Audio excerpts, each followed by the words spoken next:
Ndi nthawi ya nkhani zathu mwatsatanetsatane pano pa radio yanafe kuzamitsa chikondi pakati pathu. Ndipo lero muli ndine Eric Mkwaira, koma poyamba nayi mitu yake.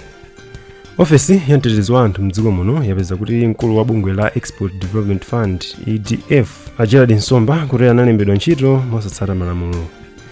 Komiti ya kunyumba ya malamulo yoona za malamulo yati pali ganizo lowunikiranso malamulo okhudza chilango chonyonga. Katswiri pandale George Phiri wapempha boma kuti likhazikitse tsiku lokumbukira mtsogoleri wakale wa dziko lino Bingu Mutharika. Tili ndizi ndi zina khalani pompo.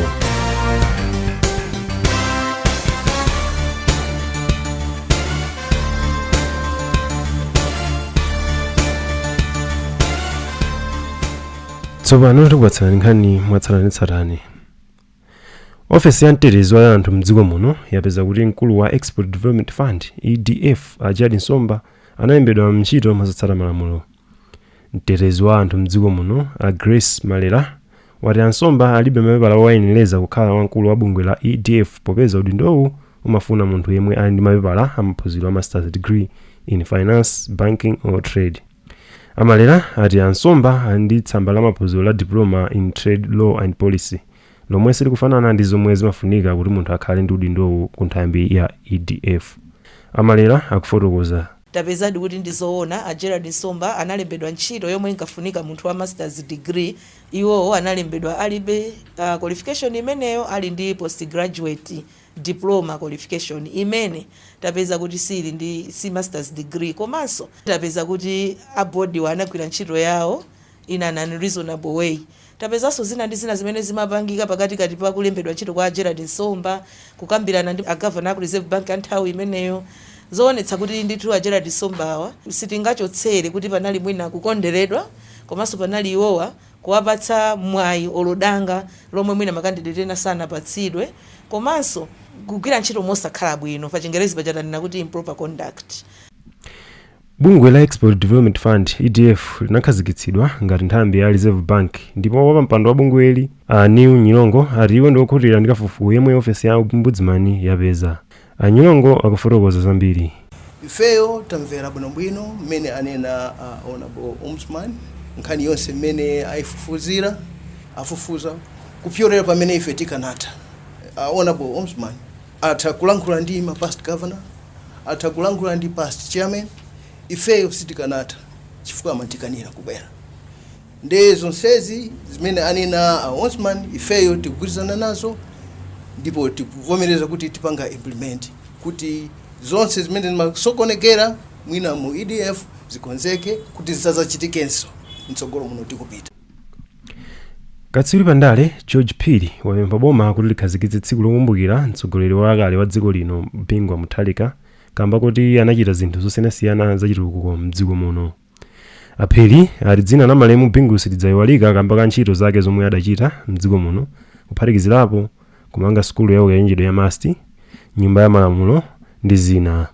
Phiri akufotokoza zambiri kwa mtolankhani wathu Jimson Joy Kalimba.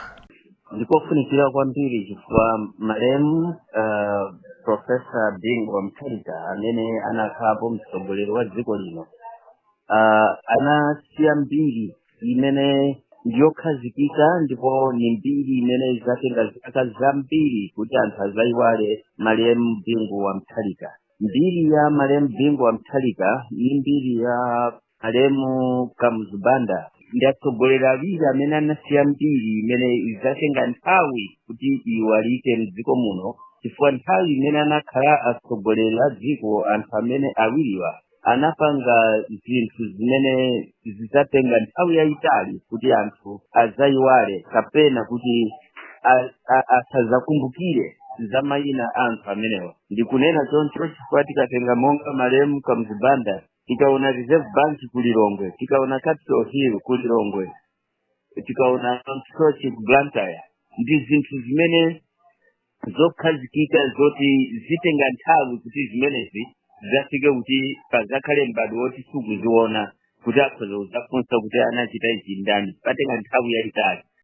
Banja la Mutharika lakoza mwambo wokumbukira m'bale wawo malemu Bingu Mutharika pa 5 April chaka chino omwe kwachitikira m'boma la Tcholo. Mmodzi mwa anthu amene akukoza nawo mwambowu Francis Mphepo ati mwambowu ukayamba ndi mwambo wa mapemphero pa chalichi cha Chingazi m'bomali. Amphepo akufotokoza zambiri. Mambo okumbukira apresident aprofesa Nkhani Mtajika. Mambo techitika n'ekibiri mu ngwamawa pa 5 April 2022. Kimene yapitiriza mabanja anapeza kuti ntofunyika kuti azakukira aliwawo. Yemwe anapira njira ikulu wotukola dziko lino la Malawi. Anapanga zitukuko zambiri. Apananso ndithu dandamene anaperesa programu ikachula kuti tisanjala.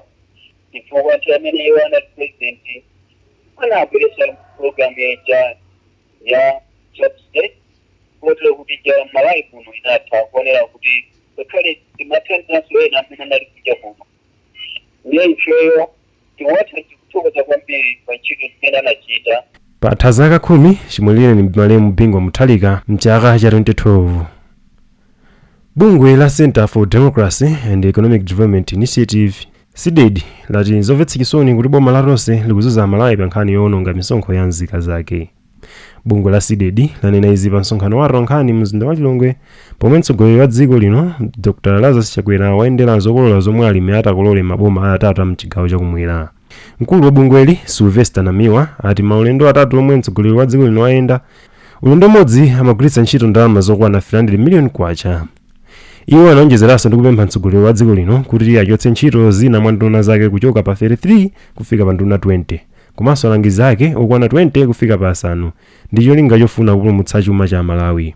Mtolankhani wathu Message Mwala anayankhulana ndi Sylvester Namiwa. Zomvetsa chisoni kuti boma la Tonse Alliance mosunguzidwa ndi Chakwera ndi vice president awo apeza njira yoti azabera Malawi pomanena kuti afuna aziyendera mbewu komanso akuyendera ntchito ya reforms pamene chachidziwikire kuti Malawi akuvutika.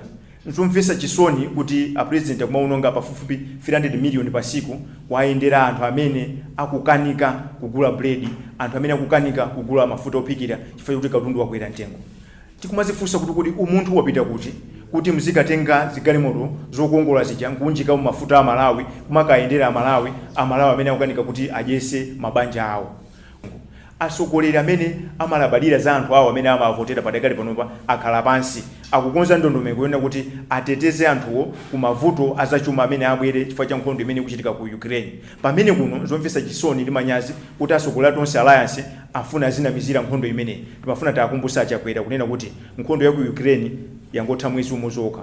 Pamene mavuto a Malawi kunoko anabadwa siku limene Chakwera anasanduka mtsogoleri wa dziko lino pa 23 June 2020 paja ndiye achite manyazi asanamizire nkhondo ya ku Ukraine. Akhali mu ofesi akonze ndondomeko zoti ateteze anthu osowa, anthu amene akuvutika komanso kuti zomango yankhula kuti tikuzowa kuti Malawi kuvutika ndi chipongwe kwa Malawi. Padakali pano tikuwapempha kuti asiye kuyendayenda mdziko muno kapena kunja, misonkhano yofunikira azituma akazembe amene ali kunjako kapena iyayi azigwisa ntchito makina a internet kuchita nawo misonkhano imeneyo kufikira ntchito zachuma zitayamba kuyenda bwino. Sylvester Namiwa kuyankhula ndi mtolankhani wathu Message Mwala. Apolisi kukawale akusunga mchitokosi a Moses Moto a zaka 21 zakubadwa pakuganizira kuti adapha bambo wina wa Burundi yemwe amachita malonda ake aza Airtel Money ku area 23 mzinda wa Lilongwe. Zambiri mu ripoti ili ndi Message Mwala. Pa tsiku li Moses Moto anabwera pa shopu ya Mustafa ngati akudzatenga komanso kunumiza ndalama koma mwini shopuyi adazindikira kuti anali wakuba. Ndipo kusamvana kudapitirira pa tsiku li mpaka adamenyana. Ndipo kumenyana kuli nkati Moses adatulutsa mpeni omwe Mustafa adakwanitsa kuulanda. Ndipo yapa Moses adatulutsanso mpeni wina kuthumba lawo la trouser omwe anabayana wa Mustafa owirikiza. Ndipo anthu omwe amaona izi adaletsa ndi uyo. Ndipo anthu akufuna kwabwino nsewa adawatengera ku chipatala cha Kamuzu Central komwe adawagonika mchipatala. Ndipo pa 28 March 2022 Aweni Mustafa adamwalira pomwe amalandira thandizo la chipatala. Ndipo achibale aumwalirayo adadzitsa polisi za nkhaniyi. Koma mneneri wa polisi yakawale amavuto phiri adati apolisi adafufuza za nkhaniyi ndi kumanga oganizidwayo usiku wa lachiwiri kuchikangawa boma la Nzimba pomwe amathawa.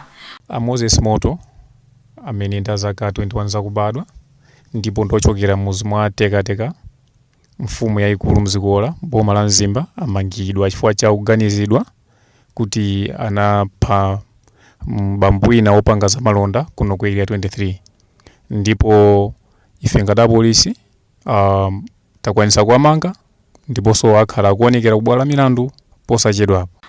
Moses Moto amachokera mmudzi mwa Tekateka mfumu yakulu zikubola mboma la Mzimba malo mwa alidwa ali nafe kuno kulilongwe ndine Misi Chimwala.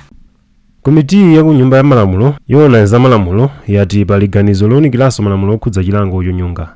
Malingana ndi wapampando wa komiti Peter Dimba ati pali mtsutso waukulu kuchoka ku magulu osiyanasiyana pa nkhani ya lamulo lonyonga.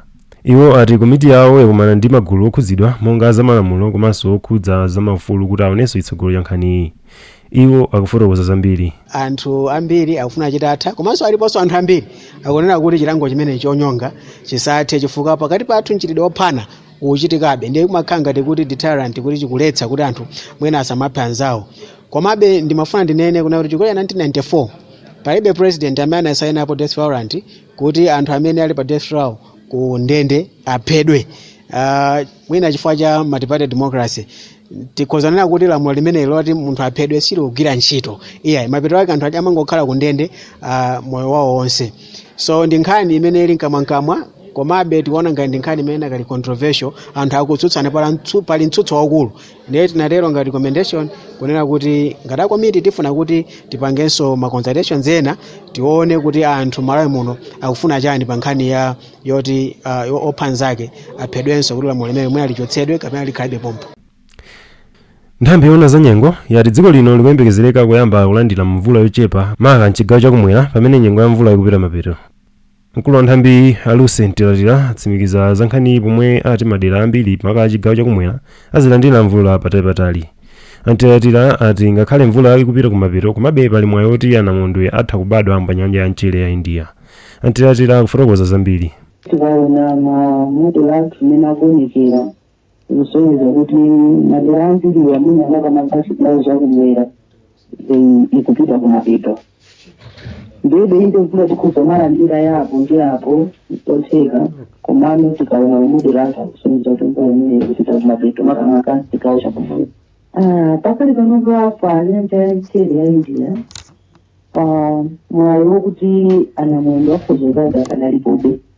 Ingakhale kuti mvula ikudza kuti kuonera kuti ikupita kumapeto koma anamondwe akulira kuti akhozoma bado abe pa nyanja ya Mchere ya India chifukwa kuti pamene pajama sakadaloli nkhani. So komano kuti tinganene kuti asiyaliti pakali panopa upanziro umenewo palibe komano sikuti namondwe aliyese amene amabata pa nyanja ya Mchere amafika kumalawi ngomwe. Mtsogoleri wa dziko lino Dr. Lazarus Chakwera dzulo watsegulira msika wa fodya wa chaka chino ku Kanengo mzinda wa Lilongwe. Mmawa wake President Chakwera wati kwa alimi omwe akhale ndi fodya wambiri ndi amene apeze mitengo yabwino pa msika. Apaso ndipo pamapeto pa nkhani zathu koma tisanasiyane tiye tionenso mitu ya nkhani zathu. Ofesi ya mtetezi wa anthu mdziko muno yapeza kuti mkulu wa bungwe la Export Development Fund EDF Gerard Nsomba kuti analembedwa ntchito mosatsata malamulo. Komiti ya kunyumba ya malamulo yoona za malamulo yati pali ganizo lowunikiranso malamulo okhudza chilango chonyonga. Katswiri pandale George Phiri wapempha boma kuti likhazikitse tsiku lokumbukira mtsogoleri wakale wa dziko lino Bingu Mutharika. Kumbukirani kuti mumamvera nkhani mwatsatanetsatane pano pa Radio nafe ndipo munali ndine Eric Mkwaira mukhale ndi usiku wopambana.